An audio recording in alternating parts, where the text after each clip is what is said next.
The Super Media Bros podcast is a founding member of the OddPods Media Network. Super Media Bros.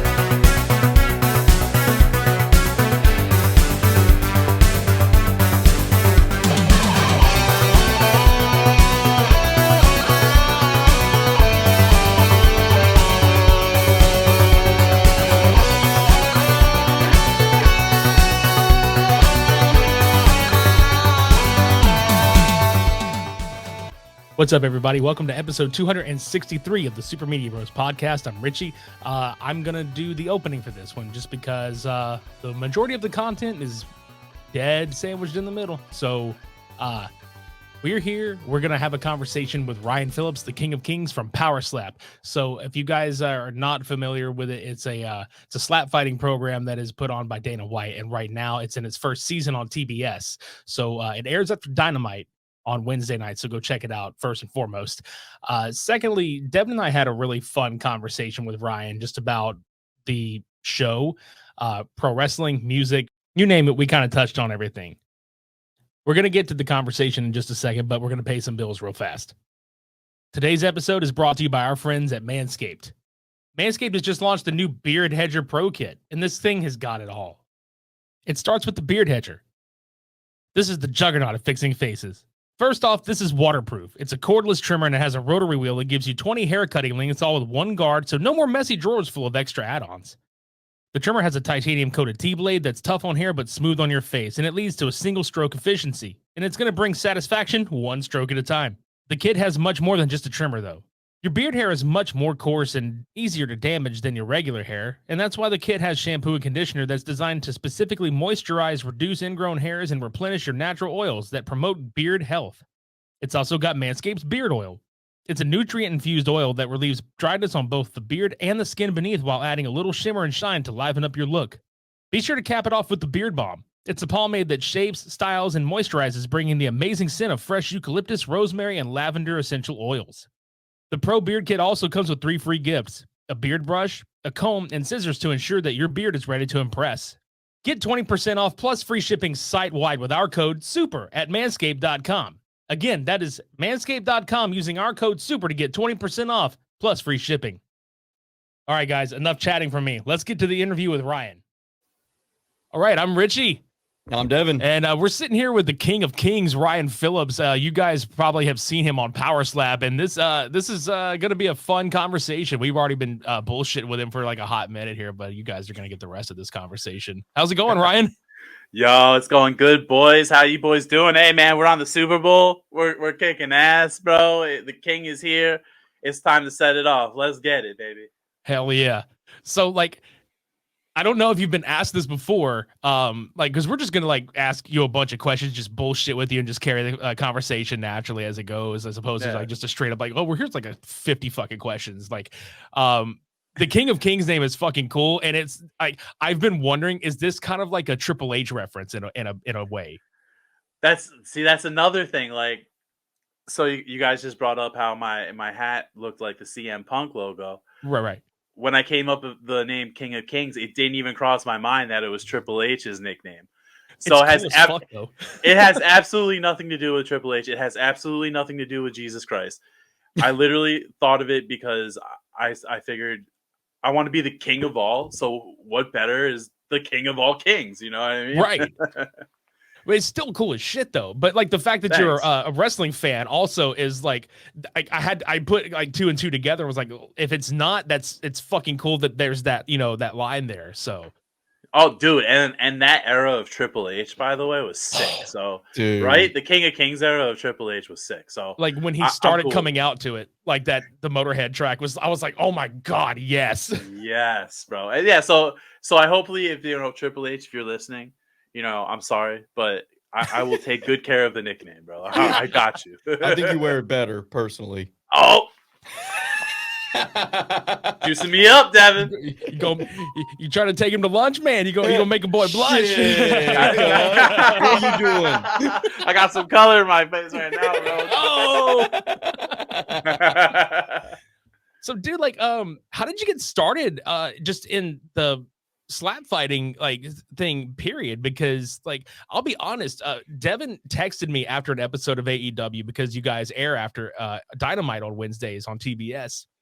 And that's definitely a plug. You fuckers out there should be watching. So he texts me after and he's like, please tell me that your TV is still on. Cause I usually like turn to bed because like I go to work super early or whatever. And he goes, yeah, are you still watching? I was like, what the fuck am I watching? He's like, you better turn your fucking TV on right now. So I turn it on and I see your ass first out of the gate. And I'm like, bro, it's funny because like we talked about it before.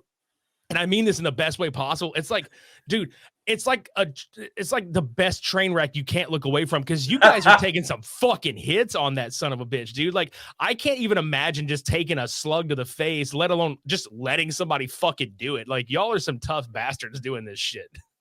Yeah, dude. It takes a special breed of human to, stand up there and let some 270-pound giant take a swing at you with, freaking a half foot of hand coming at you, bro. It's out of control. You're right, man. And it's great that you saw my match the first, because they say that that's the legendary match. That's the match that's the blueprint for Power Slap.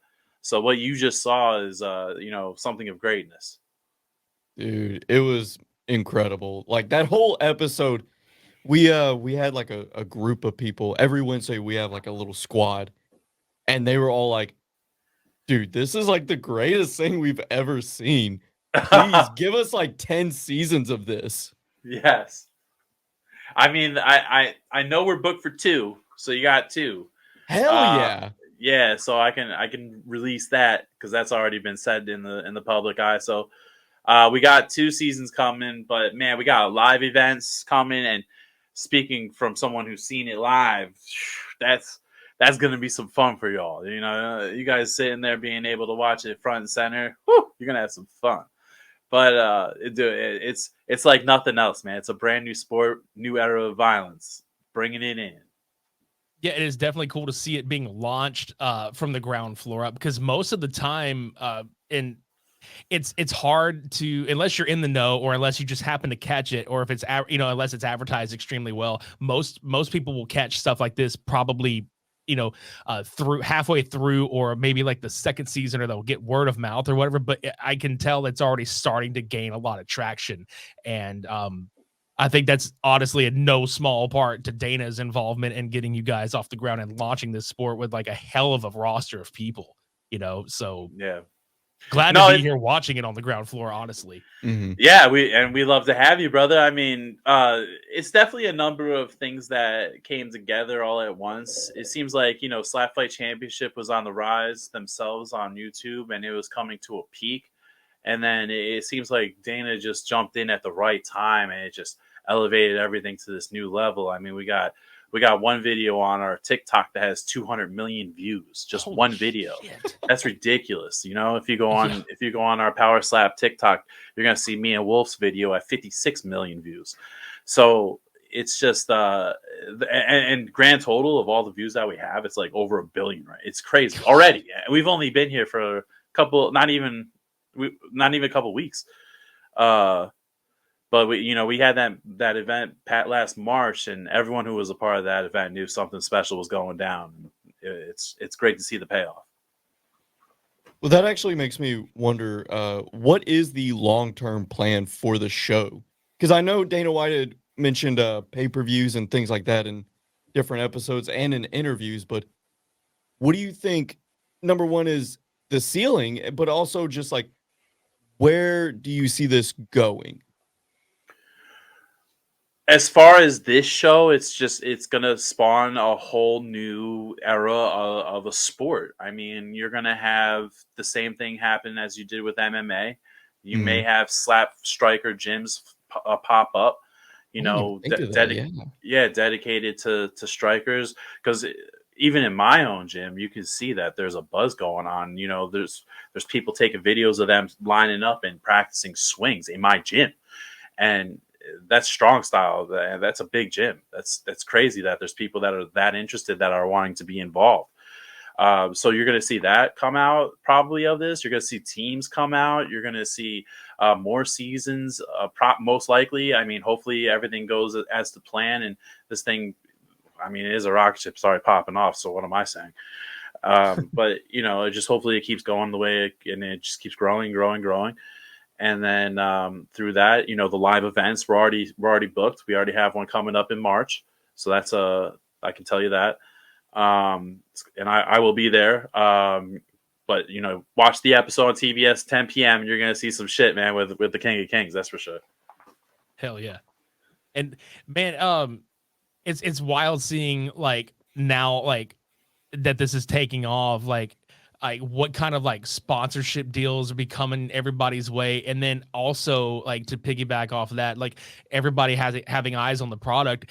It seems like, and this is just from an outsider perspective, because like as opposed to like MMA or boxing or pro wrestling or really anything, it really feels like this is something like anybody can get involved with. If obviously training goes into it, and there's fucking like you got to have some strength, obviously if you want to go and win, but right. It feels like it's something like anybody can get involved with, as far as like not like average Joe, but like if you wanted to try it, you could fucking step up and give it your shot. You know what I'm saying? So yeah, it definitely is. We do a little bit of a screening process to see. If the person is valid, such as if they have any sort of like MMA background or any sort of combat experience, maybe military background or anything like that. We want to make sure that the individual is hardened enough to be in here, because some of the guys we're going up against in this league are heavyweight champions, bare knuckle champions, and people who have been through the ropes, Yeah.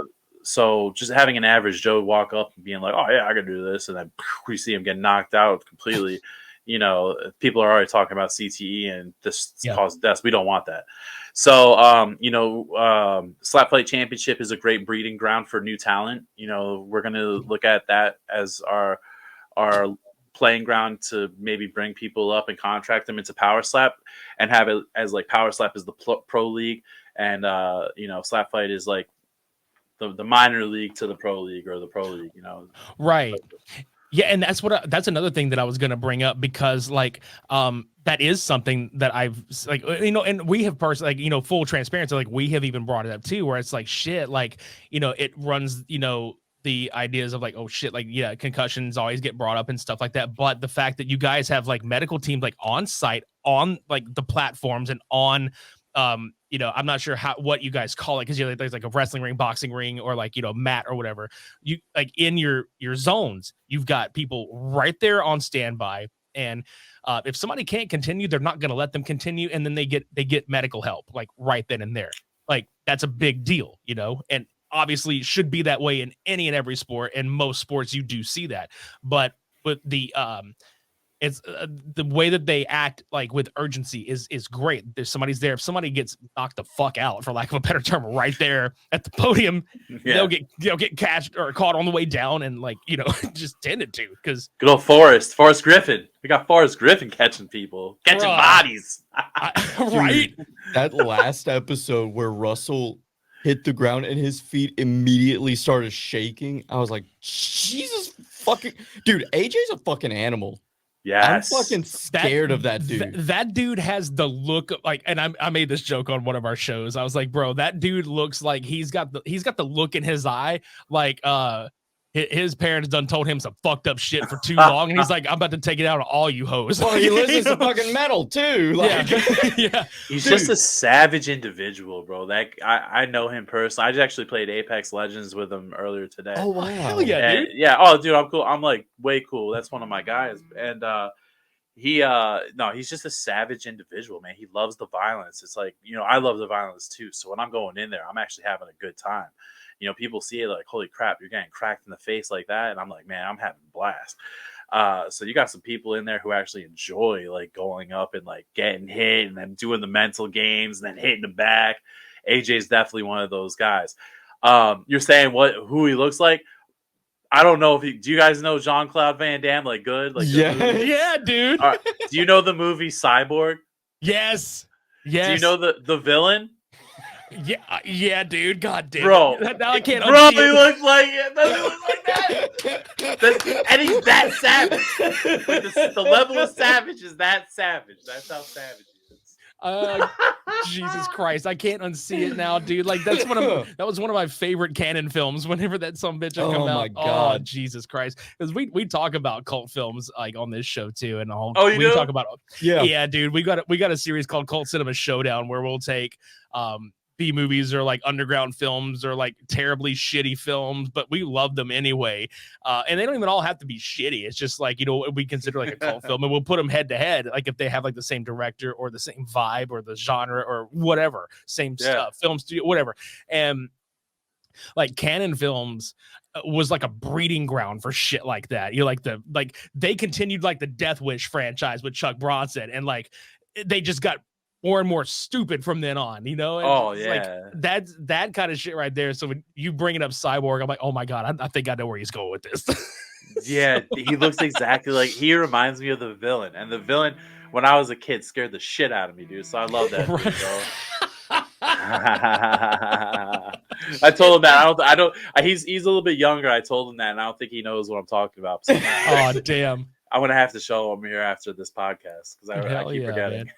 Dude, as far as knowing AJ personally, what about anybody else from the show, like maybe Slap Jesus or anybody like that? Hey, bro, when you're the king, you have the kingdom, man. I talk to all the guys, bro. I know every single one of them. I feel as if I'm good friends with most of them. And some of them are like my brothers. I talk to them every fucking day on the phone, whether it be video call.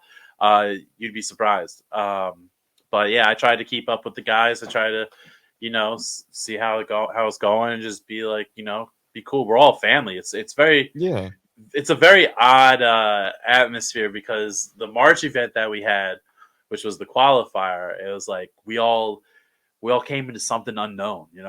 We had a lot of people didn't even know it was with the UFC. I knew it was with the UFC, so I had to like tell them like, dude, this is like a UFC Dana White promotion, and no one could believe it. So everyone was just like out of their minds when we started doing the qualifiers, which is pretty cool. I don't think anyone really knows that, but yeah, we all hung out, drank beer, kicked it, did our thing. And it was just, we all came together, and we all have this, I say we're all the same, but we're all unique. Right. It's weird. Like we all love this slap game, this violence, this ridiculous sport. It's like straight out of Jackass, So that's and that's what makes the show so appealing is even though these are all real people, they're such colorful personalities that like it helps so much. Like whenever we were watching the last episode with AJ versus Russell, we were all like, dude, Russell looks like the type who would murder somebody and not even blink. But then AJ was doing his interview and he's showing like his personal life, and we were like, how do you not like this dude? And then Slap Jesus is hilarious. You've got you who at the combine had the best stats. So it's like, what? Dude, there's so much to get into. And it was something that we really didn't expect going in. Right. But, yeah, I mean, it's great because it's if you want to get something out there, the best way to do it is like they did with the Ultimate Fighter, the first Ultimate Fighter. You have people in a house, you have them all living together. Mm-hmm. It's a pure environment. There's no cell phones, no TV, no radio, no connection with the outside world. The only time you ever leave the house is if you have some obligations to cut like some promo for the TV show or training in the gym. And it was just that's how you get to know people naturally is through something like this. So it's a genius way to push this product. I'm just glad to hear that everyone's enjoying it and that you do realize that there are characters, real good, unique characters. We're bringing a lot of heart, even though some of them can be an asshole. It's coming from their heart. This is all natural. This is people. This is people forget who people are anymore, especially after COVID, being in the house all 2 years. So this is a good extension of reality. This is who people. There's a lot of people are like this, and I think the inequity of it all is genuine, and I think it shows. Yeah, because that kind of leads into something I was gonna ask, really, like, because a lot of people when they see like reality TV, like shit, there it's like the Real World or like stuff that we all grew up on, like fucking Real World and Road Rules and all that shit from back in the Gap or whatever. And it even turns around like up to more recent shit. A lot of people are like, well, how real is reality TV or how real is it being in front of the camera as opposed to when there's no cameras? Because a lot of the consensus is that, like, yes, this is really happening, but some stuff may be getting like cranked to 11 or embellished a bit. But a lot of the tension with because like one of the episodes was one of the guys, I can't remember his name now, Dana booted his ass out of the fucking house completely because he was Mitchell. starting shit. Yeah, that's his name. I couldn't fucking remember it. But yeah, I watched that earlier, like on a replay just to get caught up and everything. And I was like, holy shit, dude. Like if Dana has to come in and kick somebody out of the fucking house for being a belligerent shit, like, come on, man. Fuck. I don't want to go into detail about what Mitchell did. Sure, because no. I like Mitchell, but it takes a lot for that to happen. Let's just put it that way. That's what I'm saying. Like I couldn't like, because they obviously wouldn't show it. Like I don't think they shouldn't. But like I was sitting there like, fuck, dude. Like if Dana had to come in and be like, look, he's gone. I mean, and like I said, we don't see everything that happens, so you can like assume like, yeah, he's being belligerent, but like how bad is it, or like what is being shown, what isn't being shown, like that kind of goes into like what's getting embellished, what's not. So like, yeah, it's crazy, dude, to think that like, yeah, like what you're seeing, yeah, you're fucking seeing it. You might see pieces of it, but you're seeing it. This is one of the more realistic things that I've seen put on quote reality TV or something that's being presented as such. Because I mean, really, it's I try to look at it as more of like a docu-series, if anything. It's just a peek into you guys' lives every day. And at the same time, this kind of rolls into a different question of like, what is it like being at those places, like going to that compound and being in that house? Because it looks just unreal. Like I would never picture myself being inside of any place like that and be like, fuck, man, like, you know what I mean? Like it's got to be so surreal, just come, because I'm from a small fucking town. Like we're from a small town. So like seeing something like that is mind blowing, and let alone being in the motherfucker. Yeah. No, absolutely. It was definitely surreal. It's crazy because you have the stamp of the UFC involved. Yeah. So, I've been watching UFC since '93. And I was a young kid with my dad watching it on one of those the scrambler boxes, the box that's bro. I was just talking about this the other day, how like I remember WrestleMania 11 being my first WWF pay-per-view, and then like on the scrambler box or whatever, seeing an ad for like one of the older UFCs, and I was talking about it. I was like, dude, this is back before like MMA was like the thing that you really spoke about, like in terms of like the collective umbrella of that style of fighting. Right. And this is back like, and somebody was like, well, what do you mean? Like I said, I'm old school, dude. Like I used to watch like fucking like Gracie Ibarra and Dan Severn and all those guys. Right. And it's like back when they would throw you in the fucking ring. If you were a pro wrestler, the dude wore his damn wrestling trunks and boots. And if you were a boxer, you got in there with your fucking boxing gloves and the one glove. Remember the guy?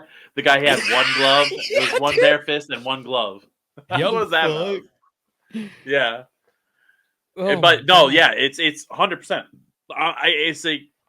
I think Devin said it to me. He's like, would you think like you would be here 4 months ago? And it's like, dude, I've never thought I would be here years ago. I've never thought I'd be in this position, but the opportunity arose. I jumped on it. You only live once. And I took a shot, and look where I'm at. This is insane. But yeah, I watched it with my dad. UFC 1, and here I am. I just text messaged Dana White a couple of days ago. I'm talking to Dana White. It's just I can't wrap my head around it. People say I'm too humble. I'm just like, I don't get it still. Like, it's just, I can't believe this shit. I was gonna say, like, don't ever lose that. Like, it's great to like never forget where you came from and to like, always understand. And I say that, as somebody from a small town too, like any kind of opportunities afforded to like us just doing this podcast, like just hanging out with you, like this is cool for us. We get to talk to interesting people, like whenever like the opportunity happens and we get to do it. Like, I'm just sitting here like, man, shit, like we're just some two dumbasses from fucking Lake Charles, Louisiana. Like we're getting to talk to like some cool people or whatever. So, back at you, man. I'm like I said, I'm just living it up, and this is just a part of it. And I'm having a great time with you guys. And I'm just blessed to even be a part of this right now, man. Hell yeah, dude. I'm glad that Devin liked my hat. It's amazing. Dude. It's so crazy. I just love it. I know. Bro. It all came from that. Yeah. That's what I was telling you on our DMs on IG. I was like, dude, man, like all this, like this motherfucker over here is like, look at some baseball hat, but like, hey, we get to talk to you over it. So I was like, I was like, I love sharing stories like that with our audience and like chance happenings and things like that. So, it all kind of goes back to the whole, and I know all three of us will absolutely agree on this statement. It's like, shoot your fucking shot, man. Mm-hmm. Shoot your fucking shot. Oh yeah, no. Regardless, if Devin messaged me and he just said what's up, I probably would have hit him back. I try to get back to everyone, but it gets hard sometimes. But sure. Yeah, I'm glad I hit Devin back. It's great to be on the show with you guys. The hat, obviously, we're going to have to find a way to get Devin a hat. And hell yeah. Yeah. Now, I'm like 5'4", so it's got to be like a youth hat. I got a little peanut head, bro. It's weird. I ordered them and it's like a one size flex fit. It's everyone that's gotten, because I gave it out to the boys and they said that everyone who fits them perfectly. My one guy who he's so hard to please. I didn't even see it coming, but he called me. He's like, dude, I love this hat. I'm wearing it every day.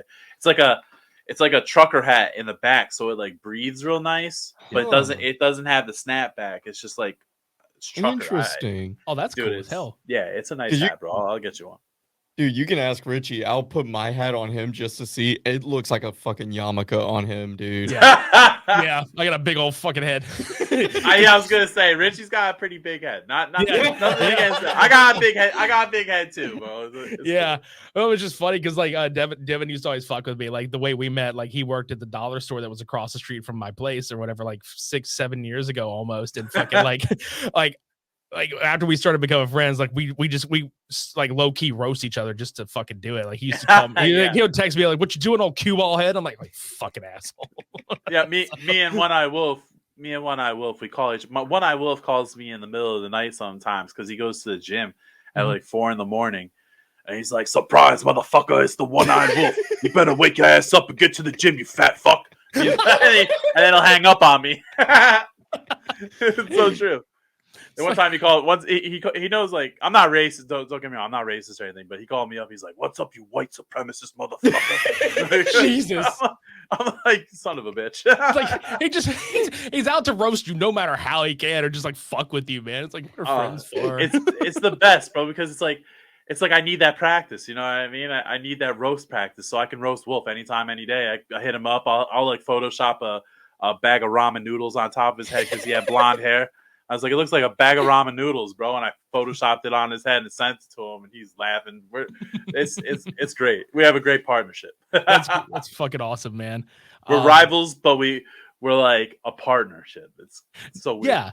Yeah. I was gonna say it's got to be like you were talking about like day one earlier. Like 1 minute you walk in, slapping the fuck out of each other, and then like the next you guys are like fucking best friends, or like just chilling or whatever. It's like it's just business, bro. Because I mean, really, at the end of the fucking day, it's business too, So I mean, it's so peculiar to say that I make money slapping the shit out of people. It's just it's crazy. It's like in the old days when the knights took off their gloves and they would slap each other with a glove and they'd be like, "Do it, yeah, challenge you do it, do yeah, do it." I feel like I'm doing that. Like it's cool.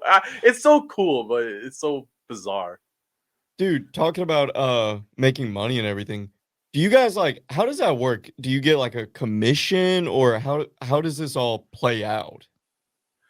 In the qualifying event, people think the qualifying event was to qualify to get into the house, but actually it was more or less to get a contract with Power Slap before we even knew the house was even going to exist. So the qualifier event was to see who would get an actual contract. So some of us, not all, are under contract. I'm under contract, so they believe in me. Obviously, and there's going to be a different kind of push with people who are under the contract. But no, we get paid per fight. It's like an MMA fight. There's things that you see that the public can see. The pay bonus, the show, and the win bonus. When the pay-per-view events start, there's going to be match of the nights, fight of the nights, like MMA bonuses. There's a lot of stuff that you don't see either. And I think that's the biggest thing, is that people always complain about fighter pay, but what they don't realize is they're not seeing all of it. So for them to complain about fighter pay, because I know UFC athletes and I know they're well taken care of. Now, being a part of Dana White's Power Slap League in itself, so far I've been taken care of A+. The red carpet has been rolled out for me. I can't complain whatsoever. Dana White has been awesome. I can message Dana White. Like, let's put it that way. So I don't know where these people are coming from with the pay issue and just being overall clowns about it. But it's been nice. It's been nice. Hey, if Dana's seeing this, I still want to go on the yacht and party, brother. Dude, take us with you. I'm saying, bro. I'm fucking saying. Dude, how is that working with Dana? Because like we were talking about CM Punk earlier. Dude, I remember there being like an interview. I want to say it was on Renee's podcast. And he was talking about how like, dude, it's unreal. Like, these are multi-millionaires and they'll randomly just be sitting there like, want to go across the country in a like fighter jet or something, like, and they just go like for no fucking good reason either. Yeah, just like, hey, you want to just go? Like, all right. So well, what is that like, being able to like be around these kind of people? Yeah, it is pretty crazy. For me, like, I don't get starstruck. I've only gotten starstruck like a handful of times. Dana White was one of them. Obviously, he's a hero. Yeah. I try to treat everyone like they're flesh and blood, and I think being genuine and true to yourself is most important in life. Never to change your ways for another person, never to, switch it up like a chameleon and be something you're not just to appease to someone else. So, for me, it's worked out great. I think they understand that I am genuine, that I do care for the sport, and I do care for them as well. I care for all the workers. It's just, that's how a true professional should be. And it's been great, man. Like I said, I have a great relationship with everyone. Gary DeFranco, who's the top producer, the executive producer for The Ultimate Fighter and Power Slap. Dana White, I've seen him multiple times, talked to him, shook his hand. Like I said, I fucking text messaged him on Instagram the other day, had a little chat. And Frank, who's actually my favorite, Frank Lamacella, is the president of Power Slap. So if you think Dana White to UFC, you're thinking Frank to Power Slap. Right on. This guy is awesome, man. I have nothing but great things to say about Frank. He's one of the guys. We found out that we've actually hung out at the same bar in New Jersey together, so it's pretty wild. But Frank is the man. He's got such good intentions. And, Dana, we all know who Dana is, so I don't have to go too in depth with him. But we're all taken care of. The money's there. It's only growing. The sport's growing in this. And when it, keeps going, money's going to keep pouring in. And we have plenty of opportunities to take. And knowing these guys is just icing on the cake, baby. And just having great support, taking care of us, all the way. It's just second to none. Shit, yeah. Man, I was thinking about something just now. Because this is where my brain goes. Spit it out, baby. What is your hype music, dude? Like, what do you listen to get like, ready to slap the fuck out of somebody? Like, really, like what is something, or like not even like a song? It could be like a band, really, that just gets you fucking like hyped for your match or whatever. Yeah. So we haven't had the chance to have like hype up music before the match yet. So it's kind of been like, man, I gotta like think of something in my head. Right. But my original walkout song I wanted, I'm a metalhead through and through. Fuck yeah. Punk and hardcore. My first like punk hardcore band was Pennywise, and they're like my all-time favorite. Shit, yeah. But my walkout song was going to be a New Jersey based band, Lorna Shore. Oh, cool. The song Immortal. Because that shit is so epic for the beginning, and like I can like stand there and like breathe it in and be all epic and shit. Shit, yeah, dude. But yeah, metal music, man.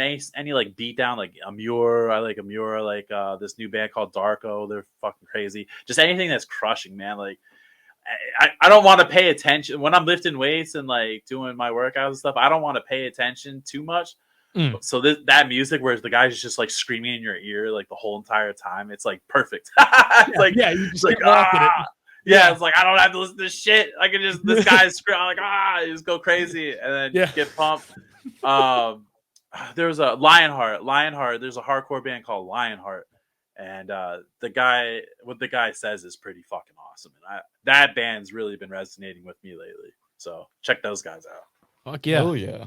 It's always good to discover new music and everything, like because we are musical like people ourselves. Oh yeah, you were saying you had a band. What kind of styles did your band play?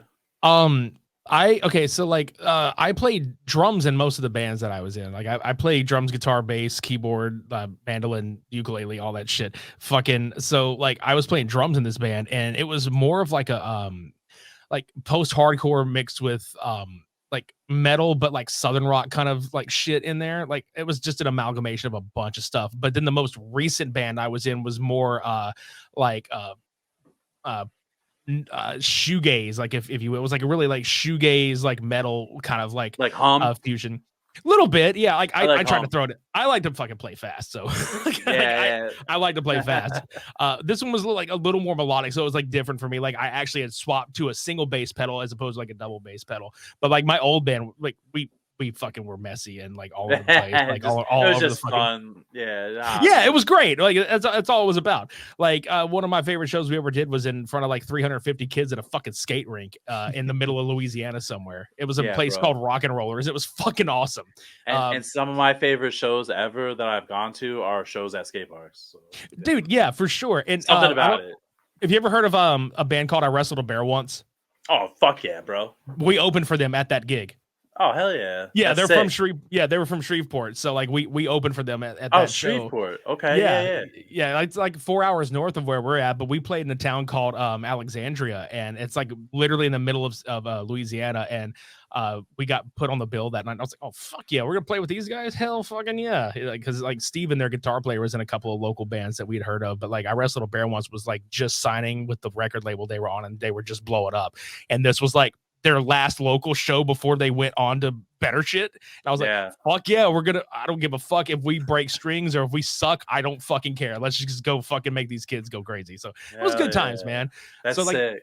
That's the kind of shit I like to get hyped up to anyway. It's just like loud, aggressive shit. So like good to know. That's slap the fuck out of somebody, go listen to like some screaming shit, or like go lift weights at the gym. It was cracking me up just now too, because when you were like listening to them like screaming in your ear, I could just picture like doing like a fucking deadlift, like trying to get like the heaviest shit you can, and they're just in your ear. They're like and you're like, yeah, man, like like right back at them.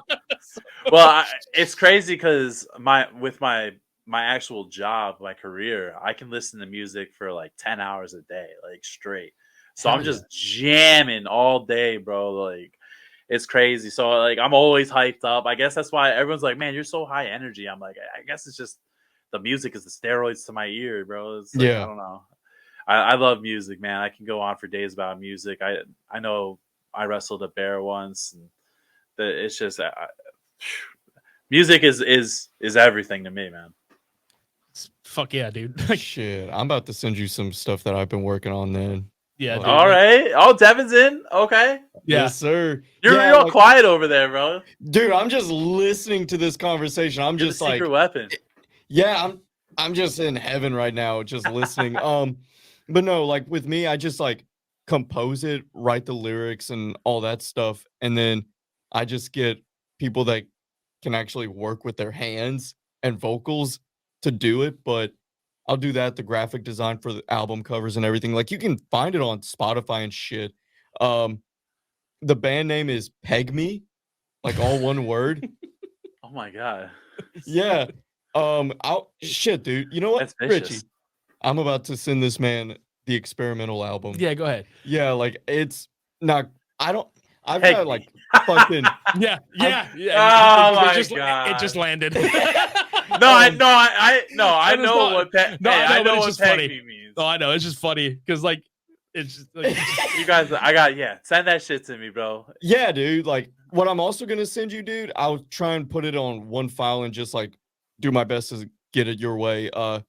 Dude, I've got it mapped out like Kevin Feige style, where it's like, okay, this year I'm gonna release this one, this year that.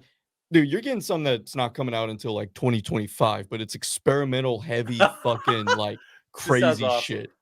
Dude, definitely please send it to me, bro. Yeah, absolutely, man. I can't wait. That's exciting. Yeah. Now, do you guys know a band?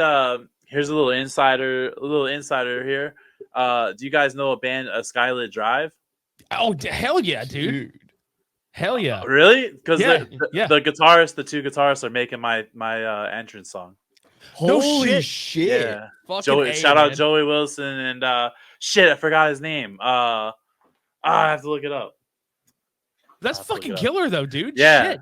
Yeah, Joey hit me up. He's like, holy shit. He's like, I love the show and stuff.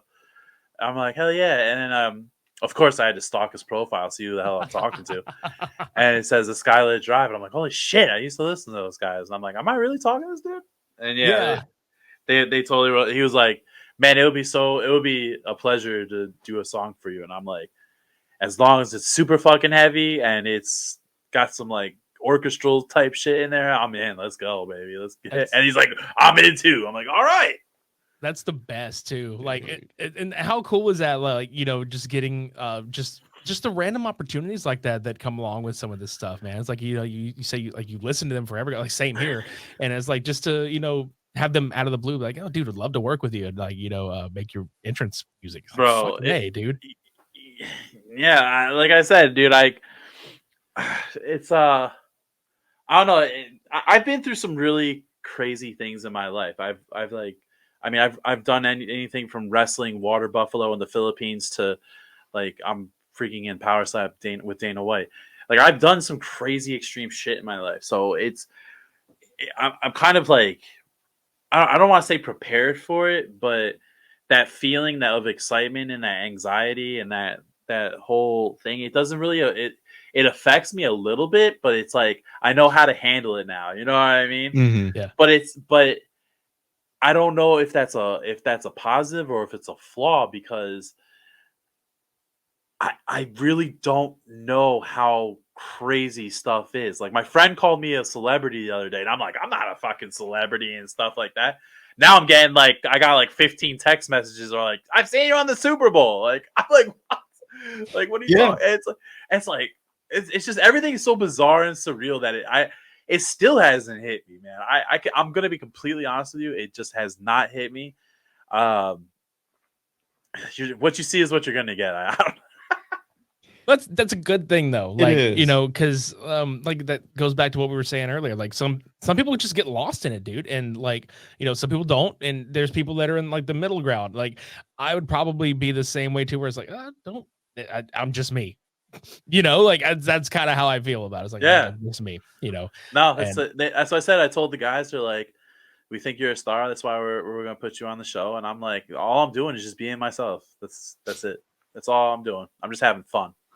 Hell yeah, dude. Let me get this straight though. You said you were in the Philippines wrestling water buffalo. Yeah, bro. We're not gonna just glance over that. No. Explain that one. How does one get embedded in that? So I had this crazy opportunity. So first of all, I was going to college for nuclear medicine, and I was having a great time. What the fuck? What? All right. Yeah, I've had a really wild life. Okay, so great. So I was going to college for nuclear medicine, but I was working at this place at the time, which was like a third party customer service call center for T-Mobile.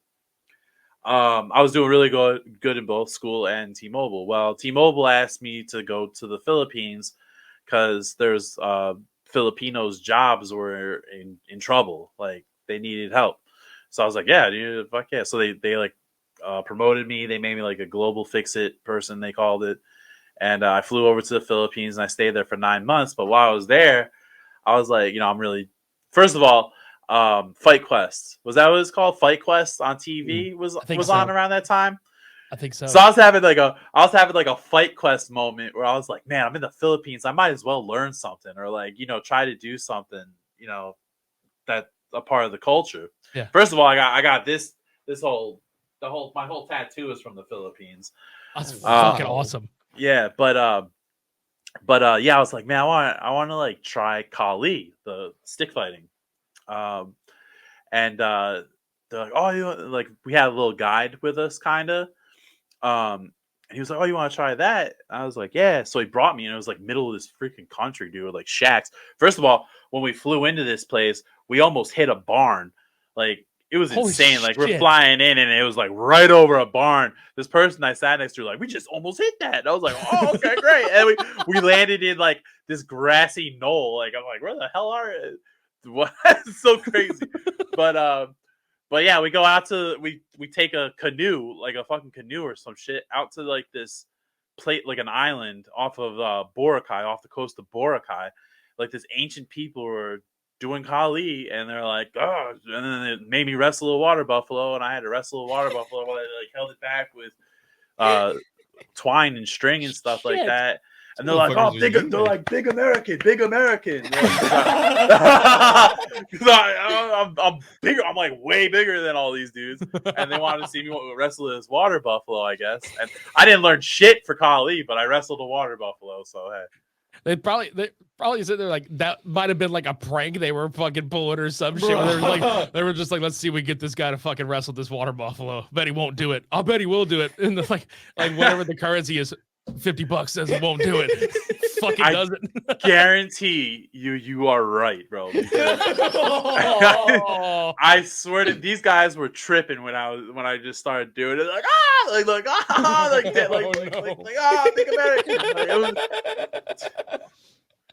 It was like I said, it was just a wild. Like I've had some wild experiences, man. I can go on for forever. It's fucking great, dude.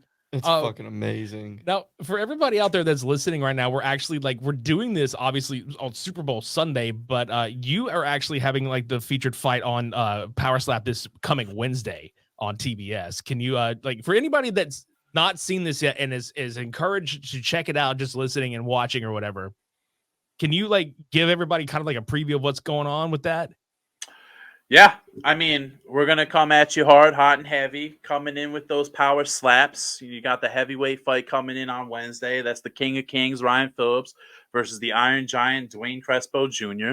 It's going to be a slobber knocker. You're going to see some pain. You're going to see some gain. You're going to see some vicious knockouts as well, because there's 2 other matches. You're going to see more matches that are bringing up the world ranking, because we're getting to the end of the season. So we got to figure out those rankings, and nonetheless, we're going to have some pretty brutal fights coming up for y'all. So definitely tune in to TBS 10 p.m. after AEW Dynamite. It's going to be a good one. Like I said, the King of Kings. There's a whole storyline about me that I can't actually get into. I'm actually concealing something from you guys right now, even being on the show.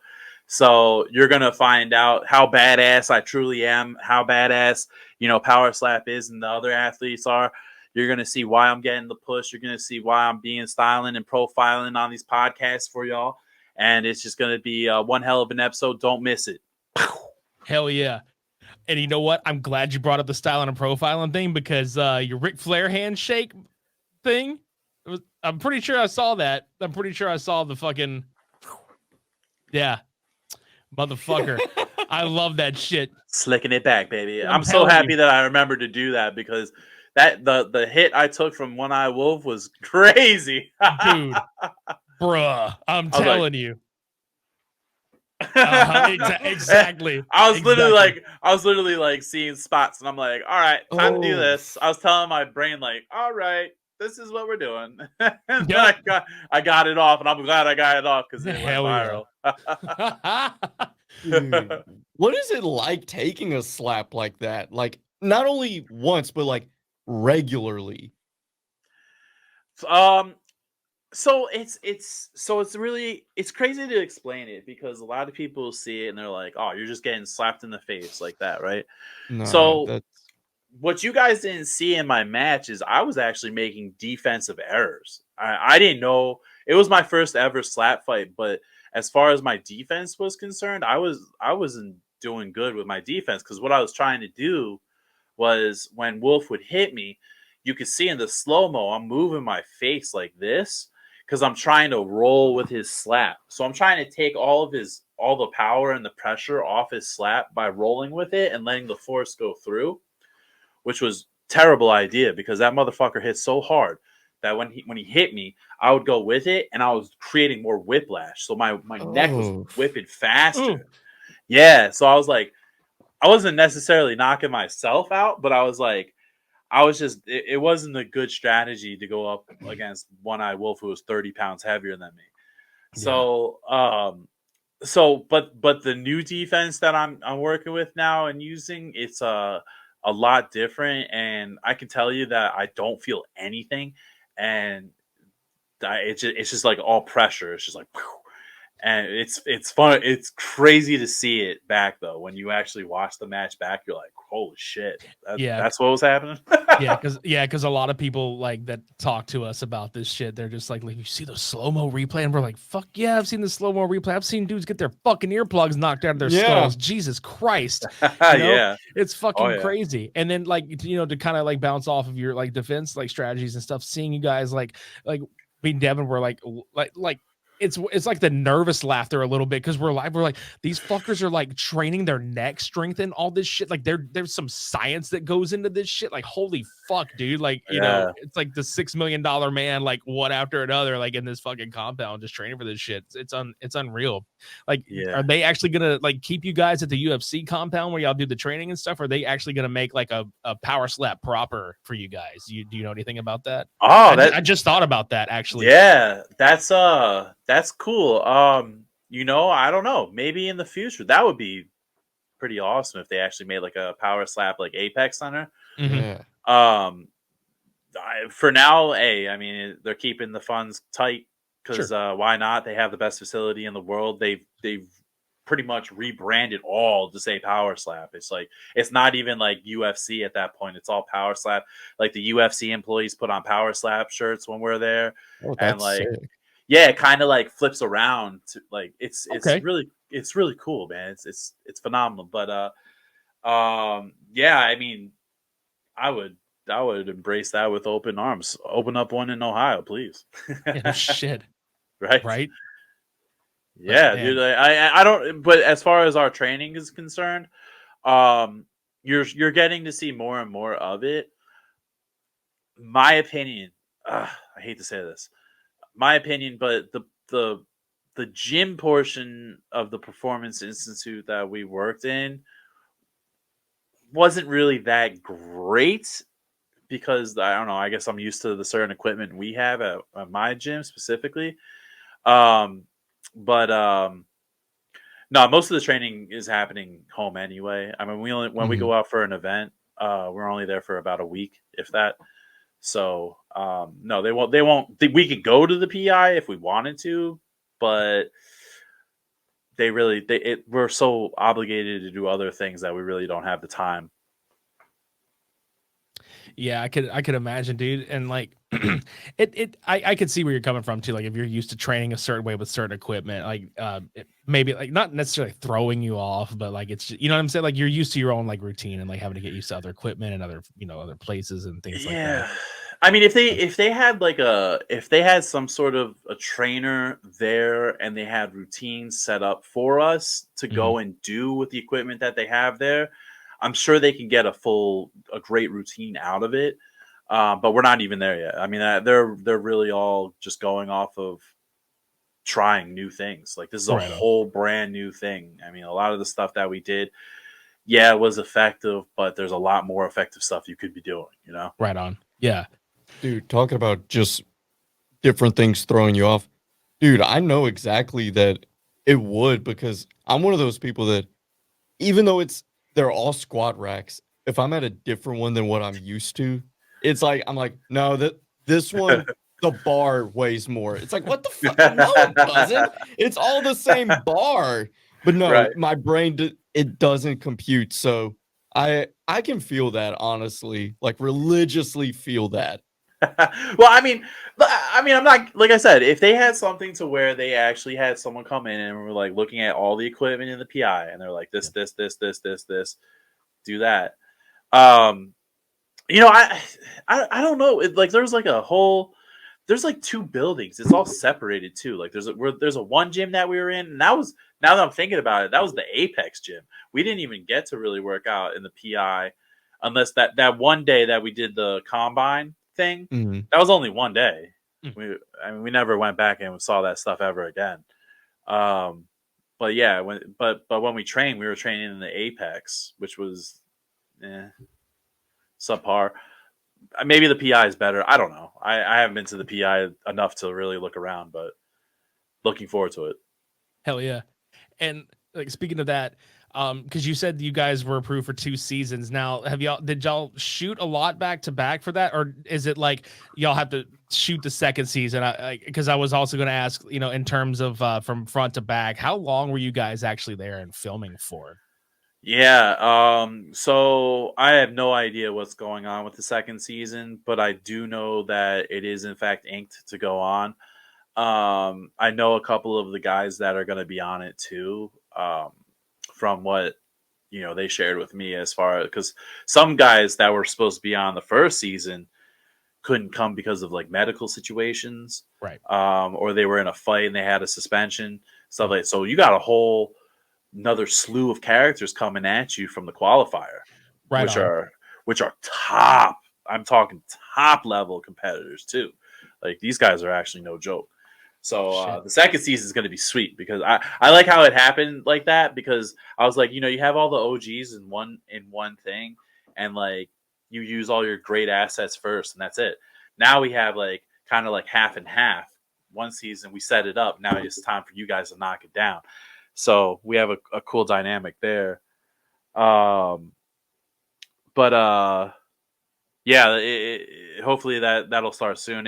For us, the taping, it was 3 weeks. We stayed in the house for 3 weeks. Oh wow, okay. It's wild, because like that's a lot shorter than I would have imagined. Yeah, like for some reason I was sitting here thinking, oh man, maybe like 2 months. That's what I something thought. Like that. Yeah, but it's only because like I feel like shows like that will shoot, and I'm sure they did, like they'll shoot way more footage than what they actually fucking wind up using. Because like, and knowing that just from doing podcasting and then like dabbling in like some film work and shit like that, you always want to have extra, you know what I'm saying? There's always shit that winds up on the cutting room floor, shit that just never makes it to air or whatever. So like I was assuming it was like longer. That's like 3 weeks. Holy shit, dude. That's well, not only just that, but also you have to realize each episode we're getting an hour. Well, not even just that, but I was gonna say like probably like 3 fights, something like that. You think 3 fights were all they filmed per day? No, like they probably filmed way more, and it's just like, all right, we're gonna spread it out for the series. Mm-hmm. Well, the fights happened on one day each week. So so we had like a full card of fights on one day, like every Wednesday of each week. The stuff you're seeing now with the Zale being drunk and like people getting kicked out and stuff like that, believe it or not, all this shit happened in the first 3 days we were in the house. You know what? I was gonna say, like, I think he's coming with that. I was like, oh, for sure, because it feels like that's like the mixer, if you will. You know what I'm saying? Like the fucking first 3 days were hell. It's like, and then we're all of us are thinking, we're like, how the hell are we gonna only have 8 episodes when it's only been day 3 and we've had like all these people getting kicked out and just drunk shit happening and like people fight, like fights were just all the time. We had fights almost every fucking day. There was someone fighting with someone. I fought with someone. People waking me up. I fought them. I don't know. I think you're gonna see me going ham on the Wednesday episode, because I definitely do. I'm a calm guy, but when you interrupt my sleep, it's on.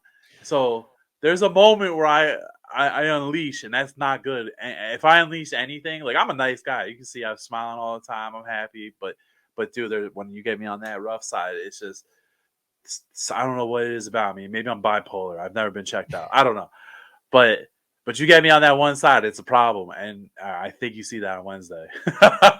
Purple mattress, where the fuck you at? Get this man a bed. Get this man a good bed.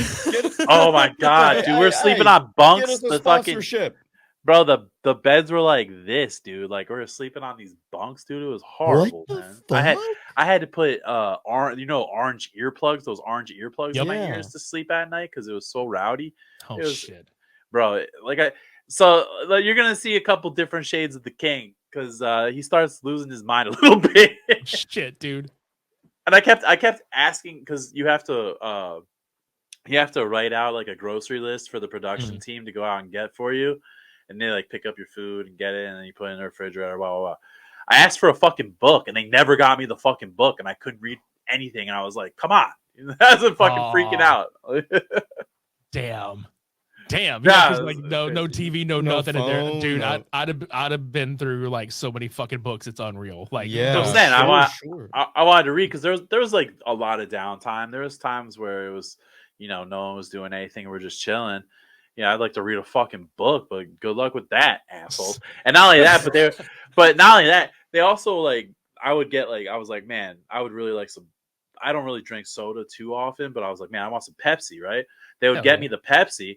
There'd be a whole line of Pepsi, and it would look amazing. And for your food and drink and stuff, they would put your name on it. They would put someone else's name on it to piss me off, try to get me to fight the person. I'm like, I'm not fucking fighting. I'm gonna drink my Pepsi. That's it, right? I was like, Crease, did you order Pepsi? He's like, dude, I don't know why these are in my name. I've never ordered them. I'm like, these sons of a bitches are trying to get me and you to fight, I think, bro. You son of a bitches. It's true. They're putting other people's names on their steaks and stuff. I was like, hiding stuff, not getting stuff, pissing me off, like, bruh. They're doing that shit on purpose so that they can pop a rating, dude. Yeah, and you know what? And I was gonna say this before. Thanks for reminding me. But you were talking about like the real world and all that stuff. All that shit is scripted. This was not scripted at the least. This is just me and the guys being testosterone gorillas. Like it's just a bunch of crazy chaos just because we're that crazy. Hell yeah. That's what I was saying earlier. It's like it's great to know that like that's like the fucking audio issues here. The only thing that was scripted was when Azale got kicked out of the house. This is a little behind the scenes. Azale got kicked out of the house, and like the head of production, when Azale came back, he was like, "Hey Azale, how you doing?" He's like, "You want to have a shot? You want to come have a shot with me, bro?" He's got a bottle. He was like trying to get him to have more drinks to start more shit. Like, Jesus Christ! It's like. Just start it right back up. Oh, and it did. Oh God, man! I'm like, chill out. But hey, great TV, great fucking TV. Oh yeah, I was gonna say, yeah, like if it's turning out viewers, which it is, by the way, like everybody out there listening, this is actually getting viewers, and like I've noticed, like, didn't you tell me like it was increasing like per week or whatever? Yeah, on the second episode, it went up 40%. Yeah. So yeah, it kind of tapered off, but like they said, like this is like Super Bowl week, and not a lot of people watch sports anyway. Yeah, but they're saying for what it is, we're breaking records because of that, because people don't really watch sports, but people are watching us. So yeah, well that's good, and hopefully to wrap this up or whatever. Like, yeah, everybody out there, if you keep watching this shit and keep helping this newly launched sport grow, I want to see this shit become as big as the fucking UFC is. I want to see this become as big as the WWE is. I want to see this shit be on Front Street. Like we were talking about that on the episode we first started like talking about, Power Slap on was keep watching this shit, because like it's not just for the TV ratings, it's for like all these guys that are and gals even that are in there doing the damn thing, and it's giving them a platform to help elevate every bit of this fucking thing, like all aspects of this, so keep it up. And like, we love what you guys are doing, man. It's no easy feat to launch a fucking sport, period, but it seems like all the right things are in place and all the right people are in place. So looking forward to the first pay-per-view too. Yes. Yeah, I appreciate it very much, Richie and Devin. And, we're going to keep pushing on. We're going to keep making this sport what it is. And hopefully it's going to keep going further down that mainstream. And, you'll be seeing some big things from us. Definitely, with watch Power Slap on TBS, but you also have to go on our social medias, at Power Slap or at Slap on Facebook. Check out the Mondays with Nina. There's Monday Shorts with Nina. They're great. I'm going to be on their episode here Monday. The After Slap show on Rumble. There's a like The Walking Dead has The Talking Dead. There's the After Slap. I was on that show too. It was a great, fantastic time. And like you said, yeah, support us, please. There's families that are working on this. There's some great people that are working on this. And it's a great sport with genuine characters. All of us are unique. This is something brand new and something that you all can have a good time with. It doesn't take too much time. It's not a 2-hour sports game. It's quick and easy, but just have a good time with it. Hell yeah. Man, Ryan, we really appreciate you coming and hanging out with us, dude. We've been looking forward to this. So, dude, me too. Week, we've been getting so excited. Yes, I hope I delivered, man. You did. Dude, this went even better than I thought. Like, holy shit. Yeah. A lot of fun, man. Yeah, everybody out there, check Ryan out on Power Slap and fucking keep supporting it. The King of Kings, motherfucker. Like, where can everybody find you on social media if they want to follow you? Kept it simple. Check me out at TKOKPSL. That's the King of Kings Power Slap League. It's on Instagram, Facebook, Twitter, all of them. So definitely check me out there. I also have my own podcast at Barefisted Podcast. We're on YouTube and Twitch, usually on Thursday nights, trying to fit in special interviews on Tuesdays as well. So Tuesdays and Thursdays. But definitely sign up to our Facebook and Instagram. Right now, our Twitter is kind of inactive, but at Barefisted Podcast. You'll like what you see.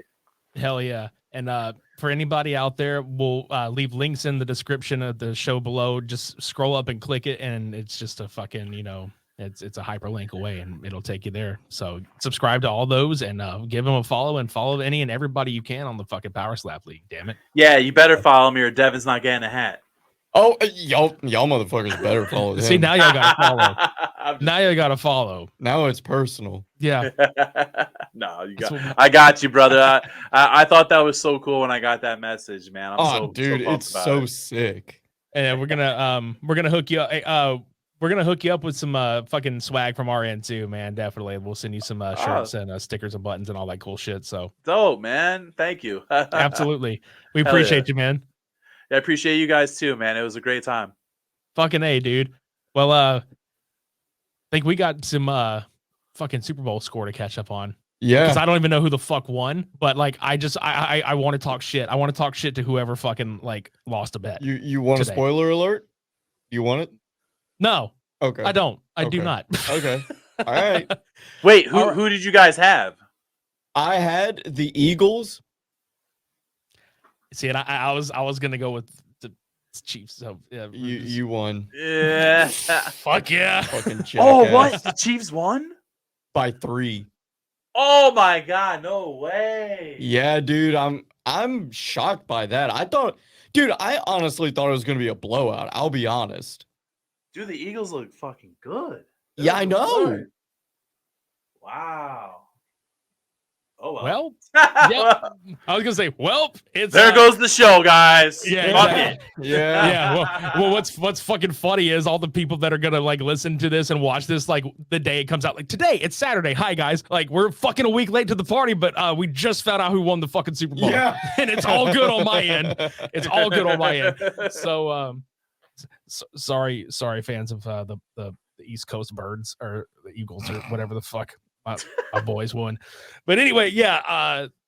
Let's roll out this motherfucker. Ryan, once more, man. We really appreciate you coming and hanging out with us, dude. It's been a fucking blast, and dude, you're welcome back on any fucking time you want to come back. Just shoot us a DM and be like, hey, I want to come talk shit with you guys. And it doesn't even have to be about Power Slap. It could be about fucking movies, wrestling, music, fucking anything. You're always welcome guest on here, dude. Hey, man. I am so happy to hear that, and definitely I would love to come on again. Just we'll be in touch. Absolutely. Shit, we can talk. Dude. Hey, we could do a follow up because since this is my episode this week, we should have a follow up of what happened. Fuck yeah. There's a lot. There's a lot that happens with me. You'll see.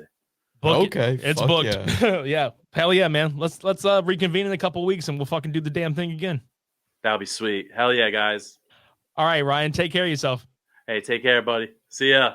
Later, man.